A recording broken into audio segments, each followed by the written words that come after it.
not in chronological order, but towards the end of Tevet, Chavdala Tevet was the Hilula of Rabbi Avraham Anhouri. So obviously we're in the middle of Tishrei at the moment, just after Yom Kippur, doing this video, not in the time period of the Hilula, but I thought definitely a great rabbi. He was learning and reading about him, so I thought we must record a few words with regards to this great Chacham inside this series. Now, he was a great Posek Halacha. He was a judge, actually most notably in Rabbaat. I believe that's in Morocco, naturally. Also, he was a head of Jewish court and a chief rabbi of the Sephardi community in Tzfat during the 19th century. And very, very interesting. And one of the great rabbis of this specific point in time. And I think he lived at a time period when there was that earthquake in Tzfat. I think that was back in the year 1837, around that period. Or let's explore a few of the highlights of the famous rabbi's life. Now, we mentioned him, I believe, on various occasions before here on this series, so it is definitely an opportune time to speak about the great Chacham again. Okay, so he was born, I believe, in Rabbaat, seemingly, and he would learn in a yeshiva inside that city over there. Now, he would get married to Simcha, Rabbanit Simcha, and I think come out around Taf Kuf Ein Zayin, Taf Kuf Ein Chet. I think he would work as a Dayan, as a judge, in Rabbaat, alongside with other great rabbis mentioned before, Harav Reuven ben Kiki and Harav Yosef Alon. These were rabbis I believe we've mentioned on various occasions before here on this series. So that's very, very interesting. So remember, Rabbaat in that specific point in time and all over those vicinities, they had great Torah Jewish communities. Then I think afterwards he was quite close to another famous rabbi we mentioned about on various occasions before, Harav Raphael Berdugo. Now, Rabbi Raphael Berdugo, I believe, was also known as a Malach Raphael, a very, very great rabbi of his time. He actually was born in the year 1744 and passed away in 1821. So he was slightly older than Rabbi Avraham. And Rabbi Raphael Berdugo was a famous Kabbalist, a Darshan, one of the great rabbis in Morocco. I think he also would be in Meknes for a big point in time. He was a judge, a Posek Halacha. I think he actually is one of the father figures, let's just say, in the famous Berdugo dynasty, a rabbinic dynasty, which we've spoken about on various occasions before. So that was a caliber of rabbi there was at that stage in time. So he was very close with Raphael Berdugo, who was a rabbi of Meknes.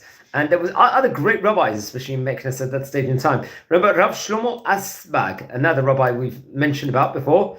I think he passed away himself in the year 1820 and was born in 1740. Once again, head of Jewish court, Posek Halacha, Kabbalist in Marrakesh. There was a good relationship with all these rabbis. Rav Asbag was also the author of various books, including the famous Kuntras on the Minhagei Shechita B'Treifut, which I recommend everyone to look at. So he was in correspondence with them. Rav Moshe Asbag, also another famous rabbi, a Kabbalist, Posek Halacha, possibly a relative. He lived till 1824, around the same tkufa, the same time period. Also, he happened to have been Rosh Yeshiva and head of Jewish court in Marrakesh, also respectively. So, and also Rabbi Shlomo Aznakot, another rabbi. I believe we did speak about him, if I'm not mistaken, at a previous point in time. What's interesting, all these rabbis, seemingly they passed away in the early 1820s. A few rabbis we've just spoken about just right now. So that's very, very interesting. So he was also another very famous rabbi in his period of time. But let's continue speaking about Rabbi Avraham over here. Then I think he would then, I think at a later stage in time, he would make Aliyah to Eretz Israel. He would make the move to Eretz Israel. Remember, it wasn't so easy in those days just to travel and come to Eretz Israel, but he would do there. He would go on to work as a head of Jewish court among the Sephardi community in Tzfat, along with other great Dayanim judges, including Rabbi Chaim Yosef HaTzarfati, another rabbi we've spoken about, and Rabbi Nissim Zricha Azulai, another great rabbi. Remember, Rabbi Zricha Azulai was, I believe he was related to the famous Chida, if I'm not mistaken. And I think to be precise, just to speak about him, I think we actually recorded a video about Rav Nissim Zricha Azulai on his, I think he was a grandson of the Chida, very famous enough. I think we've spoken about him. His Kilula, I think, was at some stage in Tevet. He was also a great rabbi in Tzfat, one of the great rabbis at that point in time. And he was close with many great rabbis, including Rabbi Chaim Pelagi, Rabbi Pinchas Raphael, Yehoshua Dishruga, really great rabbis. I think, if I'm not mistaken, he had a connection also with the famous Chatam Sofer also.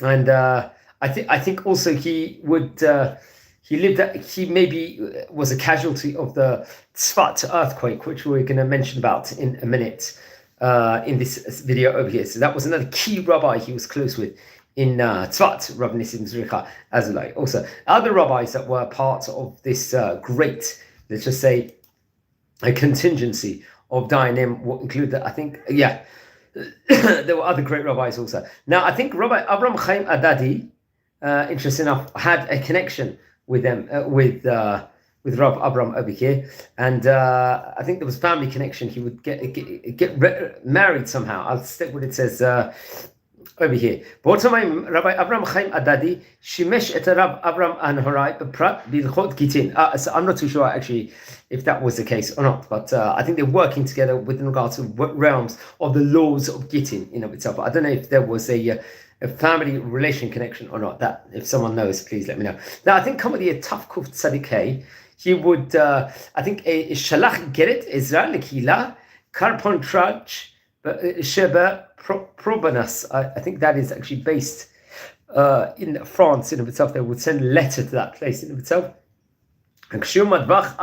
הפרעות שלו הרבים המקוימים ביהודי צפת, שכלל הריגת נפשות בזיזת ממון, שריפת בתי כנסת ובתי מדרש, ספרי תורה, תפילין ממוזר, יחד עמו חתמו 7 רבני צפת בקהילה הספרדים. So what happened over here?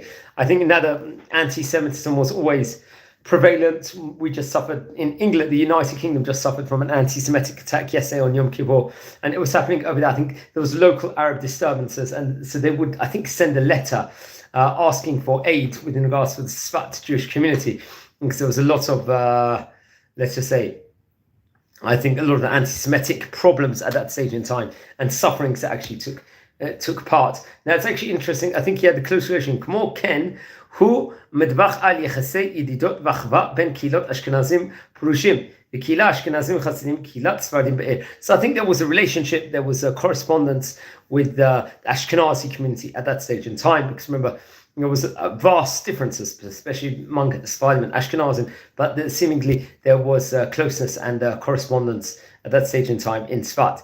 Now, within regards to his passing away, I think it was in Tebet. There was other rabbis. I think there was an earthquake that actually took place in Tzfat at that point in time. I'll say what it says in Hebrew of it, just using Wikipedia as a source. Petirato. Nosva yachad imishto. Bano ubito bari'idat hadama ad Tzfat adama b'Tevet Tavkuf Tzadik Zayin. I think in the month of Tebet in 1837. Unfortunately, im shnei chaverav adayanim Rabbi Yosef Chaim Yosef Tzarfati Rabbi Nissim Zricha Azulai. I think they were casualties along with his family members of this very, very devastating earthquake that happened at that point in time in 1837, which is much chronicled over. And I think at that point in time, various great rabbis, I think one of his sons, Rabbi Chaim Yehuda, if I'm not mistaken, was injured also in the earthquake, but would survive. And there was eulogies within regards to the famous rabbi also. I'll just state what it says over here. And it says, Shema'ato, Petirato, Vespido, Agio, Morocco, Italia, Izmir. They would give a eulogy in various different countries, including in Turkey, in Italy, in Morocco also. Beno Rav Chaim Yehuda Anhouri, Niftsabri Datadma. Rav Chaim Yehuda Anhouri, he was got injured, but he survived the attack. Ach nitzal besofo shel davar, v'darash al ptirato aviv, v'ayera dir el Ka'amar. I think this is where Lebanon. I think maybe it was in Lebanon.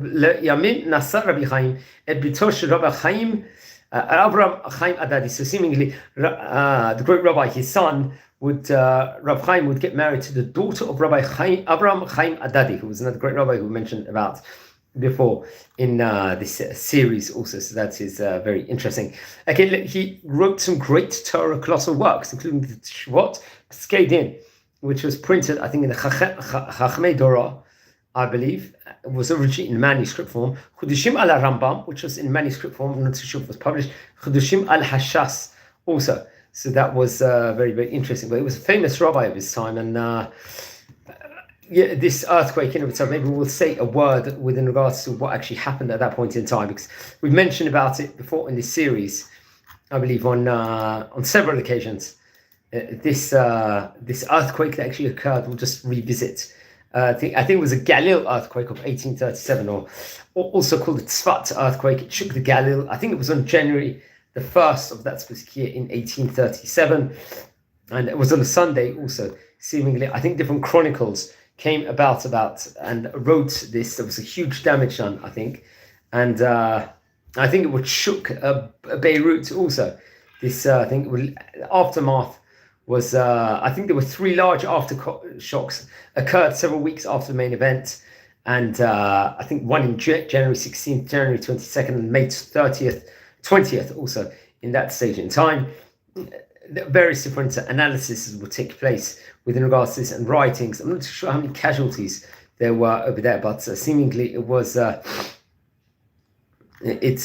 unfortunately there was numerous casualties, but I can't actually see the actual. They say there was casualties reported around 6,000 to 7,000 over here. I'm not too sure of that when we say casualties, this was people that passed away, or including injuries or not. But it occurred on that point in time. So that was maybe, unfortunately, these earthquakes did occur. Maybe we'll record a historic video of different earthquakes or things that actually occurred to this, let's say, level. Maybe in this series, we'll speak about that at a later stage in time. But he was a great rabbi of his time, a rabbi we've spoken about on various occasions before. And much is chronicled. There's also a website out there, or Shalom, I believe, that also actually really does go into detail within regards to not just him, but also Rabbi Avraham Anhouri, who was also, his son would get married to the daughter of him also. You know what, actually maybe we'll say a word within regards to Rabbi Avraham Anhouri. I think we did record a video at the time of his Hilula within regards to him. He was a brilliant rabbi of his time, a rabbi we've spoken about. He lived between 1800 to 1874. Rabbi Anhouri was famous Dayan. He was the head of Jewish court. He was a senior rabbi of the Jewish community in Tripoli, in Libya in his time. He obviously, in the younger years, would live in Tzfat. He was famously, I think, Shadar, Shluchei Rabbanan. Also, I think he was born to Rav Masud Chai Anhouri, and who was the son of Rav Natan Anhouri also. So he came from a great rabbinic family. Also, Rav Anhouri did in of its own right. So you can see that Rav Anhouri, his son, would get remarried into great heritage for himself. And he was the author of various different great Torah colossal works, including Hashomer Emet and the Vikra Abraham, also great books respectively. And there's a whole family tree over here out there, which I would very much recommend everyone to look into, but he was a great rabbi of his time. So very interesting. We spoke a special edition over here speaking about another great rabbi who was a great chacham in Tzfat. And how important it is, we've spoken about many great rabbis from Tzfat here in this series already. So it's always a privilege to go down behind the science of what actually took place at that point in time. Rabbi Avraham Anhouri, who lived between the years 1770 to 1837. He was about 67 years of age at the time he passed away. Now, friends, we're a community here. We're learning about great rabbis of yesteryear. Now, if you descend from any of the great chachamim we are speaking about, please send me an email. I would love to hear more information on the great chachamim. If you feel anyone is interested in watching any of these videos we are recording over here, please share these videos also to other people. Now, friends, we are reaching a staggering 7,500 subscribers at the moment, which is a phenomenal achievement. I don't think we would have ever expected that in this series. That's one thing for sure. And that's one of the perks of joining this community, is that we do huge amounts of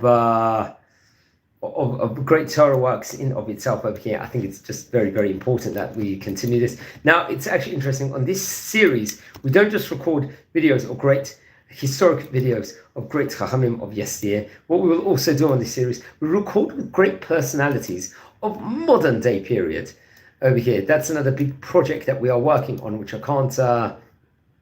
can't speak about enough, basically, because also we do a daily page tidbit on Daf Yomi on this series over here, maybe a short 2-3 minute idea every single day we try and really concentrate on in daily page of the Gemara, daily tidbits. I recommend everyone to look at that. We also do tours all over different parts of Israel here inside the series, which I also feel is a very important project also to gain along, and we do so much more. Now, friends, we're about to go into Shabbat.